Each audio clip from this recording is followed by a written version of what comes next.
These are the 7 levels of Fallout weapons. Level 1. Scavenged Weapons.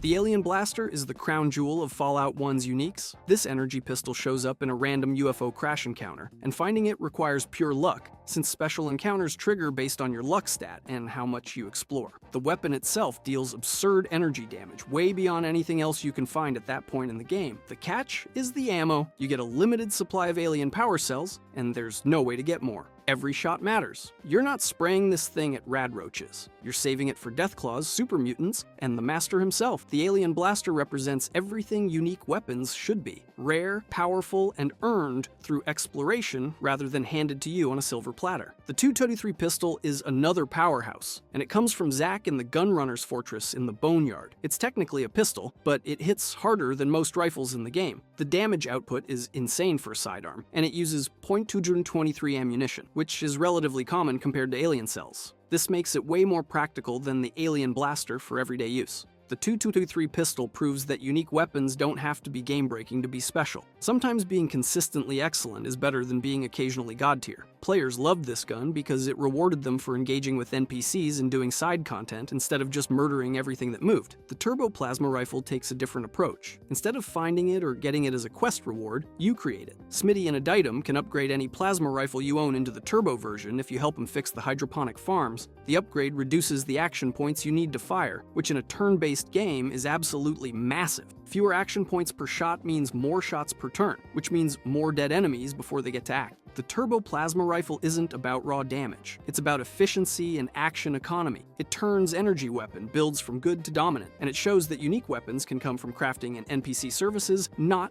just looting corpses. The Red Ryder LE BB gun is pure Fallout humor. It's a BB gun, which sounds pathetic, but this limited edition version actually does decent damage for a joke weapon.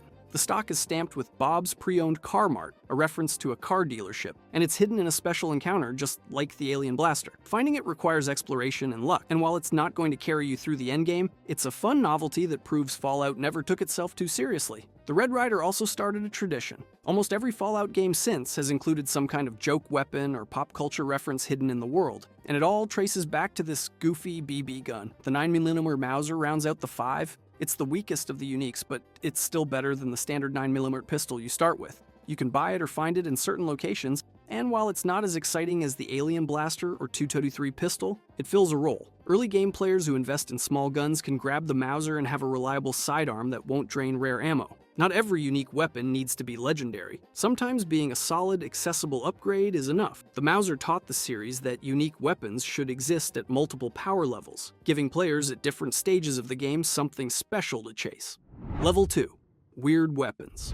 The Holy Hand Grenade is the perfect example. This thing deals 300 to 500 explosion damage, enough to vaporize anything short of a tank, and it's a direct rip from Monty Python's Holy Grail. The lore says you have to count to 3 before throwing it, which is pulled straight from the movie. Finding it requires triggering a special encounter, and when you finally chuck it at a group of Enclave soldiers and watch them explode into pink mist, you feel like the devs personally high-fived you. The Holy Hand Grenade isn't just a weapon, it's a joke, a reference, and a nuclear bomb all in one package. It proves that unique weapons can be funny and functional at the same time. Little Jesus is the opposite vibe. This combat knife is hidden in New Reno's criminal underworld, and it outperforms every other non-powered blade in the game. The name itself is darkly comedic, a play on religious imagery in a city drowning in vice and violence. Getting it requires navigating New Reno's gang politics, which means making choices and picking sides. The knife rewards players who dive deep into the faction content instead of just mainlining the critical path. It's sharp, it's deadly, and it's tied to one of the game's most memorable locations. Little Jesus shows that unique weapons can be rewards for understanding the world and the people in it. The Louisville Slugger brings that post-apocalyptic sports nostalgia. It's a heavy baseball bat named after the real Louisville Slugger Company, and it hits like a truck. You can find it in New Reno, continuing the trend of that city being a treasure trove for unique gear. The bat itself is simple, no special effects, no gimmicks. It just does more damage than a regular bat and looks cooler. Sometimes that's all you need. The Louisville Slugger proves that not every unique weapon needs to reinvent the wheel. Sometimes being a really good version of a basic weapon is enough to make it memorable. The Solar Scorcher is where Fallout 2 gets sci-fi weird. This energy pistol recharges itself using sunlight, meaning you never run out of ammo as long as it's daytime. You find it in Vault 13 during a special encounter, and it's one of the most practical unique weapons in the game. Infinite ammo on an energy weapon means you can spam shots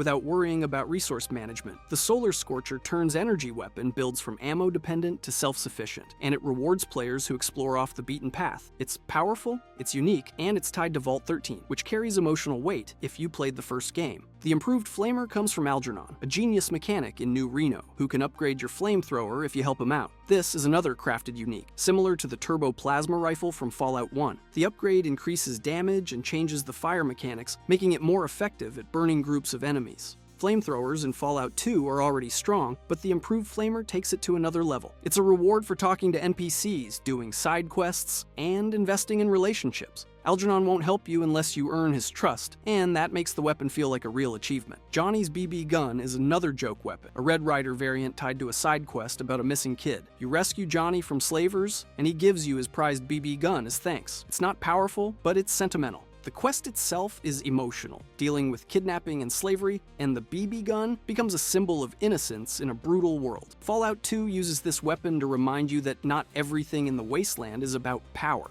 Sometimes a weapon is just a memento, a reminder of a life you saved and a kid you helped. The plated boxing gloves round out the 7. These gloves add metal plates to your fists, turning you into a prize fighter. You find them in the Shark Club, a boxing ring in New Reno, and they're perfect for unarmed builds. The gloves do solid damage, and they fit the theme of New Reno's underground fighting scene. They're not flashy, they're not references, but they're functional and thematic. The plated boxing gloves show that unique weapons should fit the locations they're found in. A boxing ring should have special gloves. It just makes sense. So we've established two philosophies. Fallout 1 said unique weapons are rare treasures. Fallout 2 said they're jokes and references. But the next game would reject both approaches and ask a controversial question. What if unique weapons don't need stories at all? What if they just need to be good at killing? Fallout Tactics was about to find out if that was enough.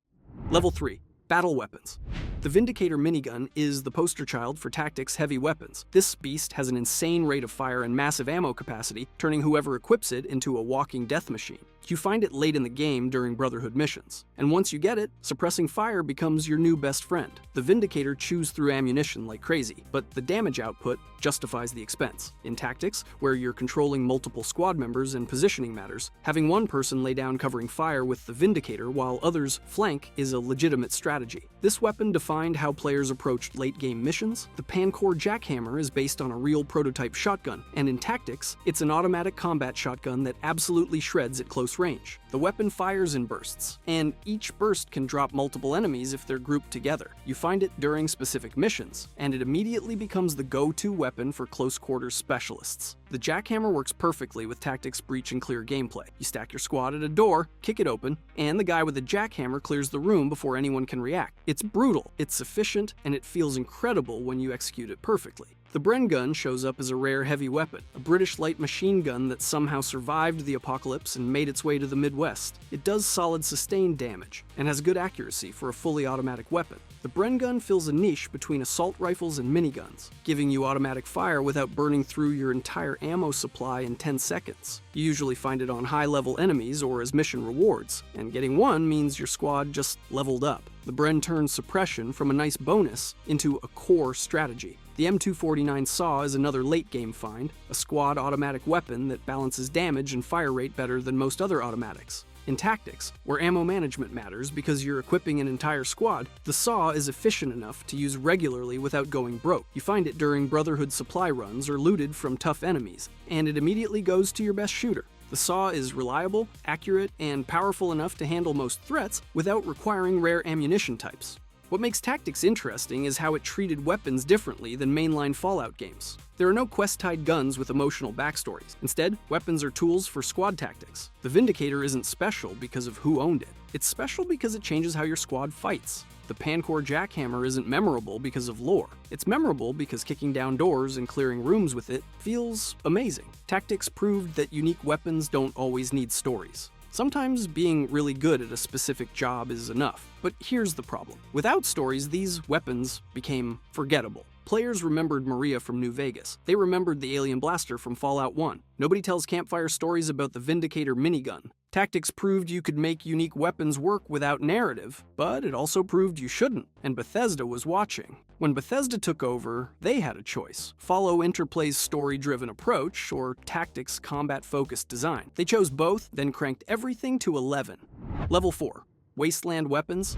Fisto is a power fist you find in a derelict power plant, and it hits like a freight train. The name is ridiculous. The design is brutal, and finding it requires exploring a location most players would skip. It does massive damage. It looks like an industrial gauntlet ripped from a pre-war factory, and it turns unarmed builds into killing machines. Fisto proves that unique weapons don't need quests or NPCs to be special. Sometimes just hiding something powerful in a forgotten corner of the map is enough. The reward is finding it in the first place. The Board of Education is a nail-covered plank that screams improvised brutality. You find it in a school, which is darkly appropriate, and it does more damage than a regular board while also looking way cooler. The nails sticking out of it add visual flair and implied lethality. Someone in the wasteland took a piece of wood, hammered nails into it, and turned it into a weapon. That's peak Fallout. The Board of Education is unique, but it fits the world perfectly. It's the kind of thing you'd actually expect to find in a post-apocalyptic school. Lincoln's repeater sits in the Museum of History, and it's one of the most beloved unique weapons in Fallout 3. This lever-action rifle feels like something out of a cowboy movie, but it hits hard enough to drop super mutants in a few shots. It uses .44 Magnum ammo, which is relatively common, and it has solid accuracy and damage. The location ties into the game's lore about preserving pre-war history, and finding it feels like uncovering a piece of America's past. Lincoln's repeater is powerful, thematic, and iconic. It's everything a unique weapon should be. Blackhawk is a scoped .44 Magnum you get from Agatha after completing her radio quest. The quest itself is wholesome, helping an old woman get her family's violin, and the reward is this beast of a sidearm. The scope gives you better accuracy at range, and the damage is excellent for a pistol. Blackhawk becomes the go-to sidearm for players who want precision and style. It's not the strongest weapon in the game, but it's reliable, it's cool, and it's tied to one of the game's more memorable side quests. Agatha's quest proves that unique weapons feel better when you earn them through stories, not just looting. The experimental Maravi is where Fallout 3 gets absolutely insane. This is a fat man that shoots 8 mini nukes at once instead of 1. You find it in the National Guard depot after completing a side quest, and the first time you fire it, you understand why it's called experimental. The screen fills with nuclear explosions, everything dies. And there's a good chance you die too because the blast radius is enormous.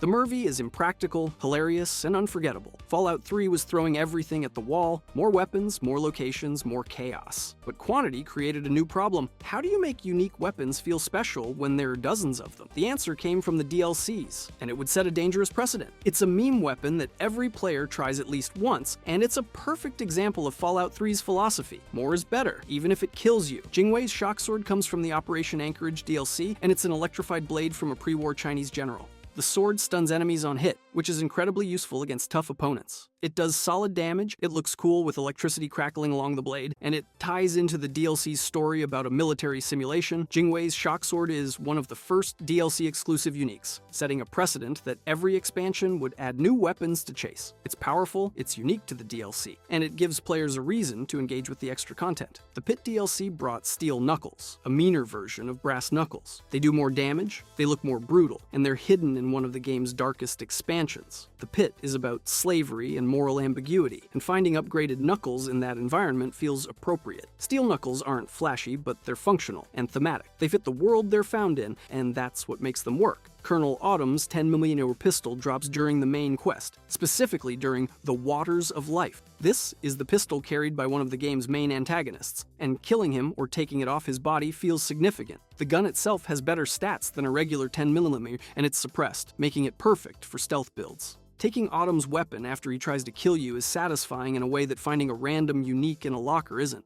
The context matters. This is a trophy, proof that you survived and came out on top. Fox's super sledge is unique because it's a gift from your super mutant companion. Fox hands you his personal sledgehammer after you rescue him, and it's one of the best melee weapons in the game. It does massive damage, it has a unique skin, and it represents the bond you've built with one of the game's most memorable characters. This isn't loot, it's a gesture of friendship in a world where friendship is rare. Fox's super sledge matters because of who gave it to you and why. Fallout 3 proved Bethesda could make Fallout work in 3D, but could they make it work narratively? That question went to Obsidian, the studio made of original Fallout developers. They had 18 months to prove they could do better, and weapon design became their main argument. If Fallout 3 was a playground, New Vegas turned it into an armory with a thesis statement.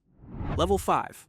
Mojave Legends. Maria is Benny's personal 9mm pistol, and it's engraved with the Virgin Mary. Benny shoots you in the head with this gun during the opening cinematic, and getting it back is one of the most satisfying moments in the game. You can kill Benny and loot it, or you can spare him and get it through other means. Either way, holding Maria feels like closure. This is the gun that started your journey, and now it's yours. The engravings, the name, the backstory, everything about Maria makes it iconic. It's not the strongest pistol in the game, but it doesn't need to be. The emotional weight is enough. Lucky is a .357 Magnum revolver that's hidden in a safe at the Bison Steve Hotel. Finding it requires lockpicking or getting a key, and the gun itself is beautiful. It has a higher critical hit chance than a regular revolver, and it's perfect for VATS-based crit builds. The name Lucky fits because this gun turns you into a gambling god. Every shot feels like it's rolling dice, and when you crit, you know you just hit the jackpot. Lucky is one of those weapons that feels good to use, and New Vegas is full of them. The Survivalist's Rifle comes from the Honest Hearts DLC, and it's tied to one of the saddest stories in the game. You find it in caves scattered across Zion Canyon, along with diary entries from a pre-war soldier who survived the bombs and lived alone in the wilderness for decades.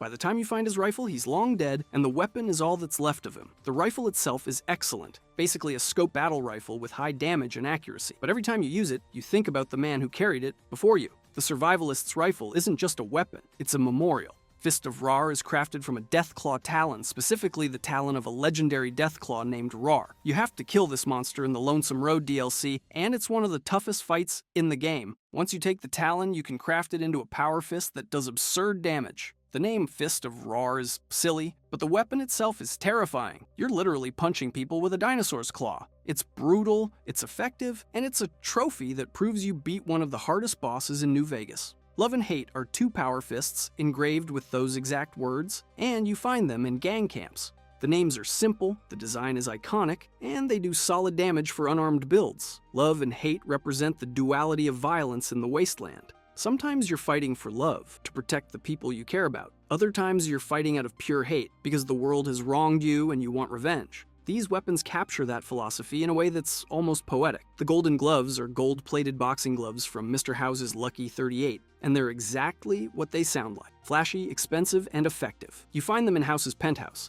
and they're a symbol of his wealth and power. Using the Golden Gloves feels like flexing on the wasteland. You're not just punching people, you're punching them with style, with class, with gold-plated knuckles that probably cost more than an entire settlement. The Golden Gloves are absurd, and that's why they're great. The All-American is a marksman carbine hidden in Vault 22, and it's one of the best semi-auto rifles in the game. It has solid damage, excellent accuracy, and it looks amazing. The name is a patriotic nod, and finding it requires navigating one of the creepiest vaults in New Vegas. Vault 22 is full of mutant plants and spore carriers, and the All-American is your reward for surviving the horror show. This weapon is beloved by the community because it's practical, powerful, and perfect for almost any build.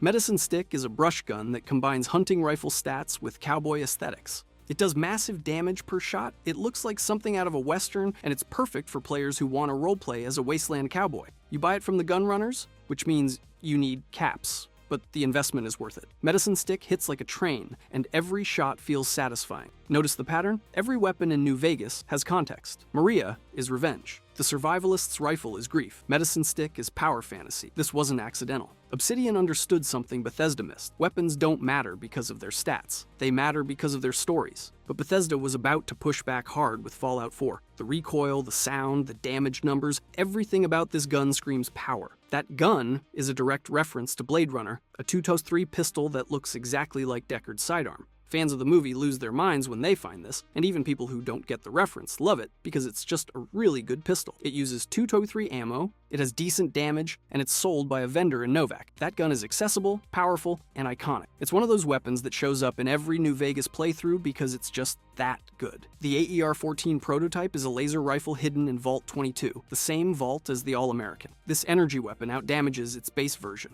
and it's perfect for energy weapon builds. Finding it requires exploring one of the game's most dangerous locations, and the payoff is a rifle that melts enemies. The AER-14 prototype is simple. It's a better laser rifle. That's it. But sometimes simple is exactly what you need. The Tesla Beaton prototype is a Brotherhood Tesla cannon that zaps robots into scrap. You find it at the crashed Vertibird site near the Brotherhood bunker, and it's one of the best anti-robot weapons in the game. Robots are everywhere in New Vegas, from Securitrons to Sentry bots, and the Tesla Beaton turns them into junk. It's practical, it's faction-tied, and it rewards you for engaging with the Brotherhood story. Mercy is a unique grenade launcher found in Deadwind Cavern, looted from a dead Brotherhood of Steel Paladin, and it's perfect for explosive builds. It does high damage, it's relatively easy to get, and it turns you into a walking artillery platform. Mercy is straightforward. You point it at enemies, you pull the trigger, they explode. Sometimes that's all you need in a weapon. Thump Thump is another grenade launcher, but this one fires in a high arc, perfect for lobbing death over cover. You buy it from the Boomers, a faction obsessed with explosives, and it fits their theme perfectly.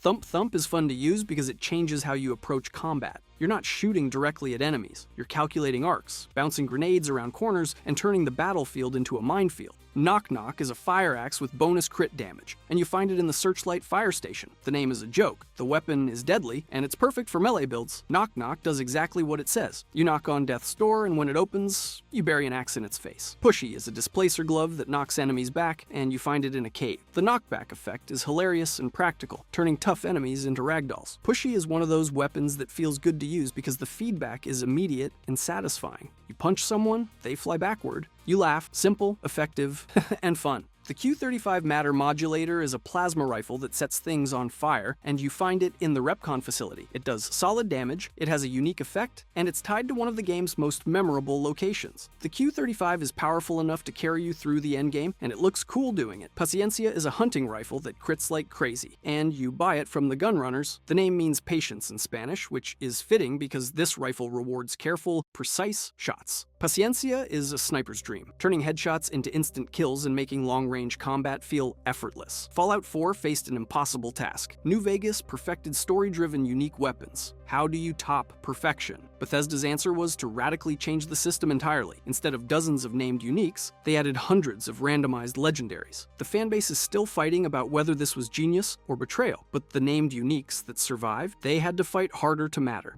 Level 6. Iconic weapons.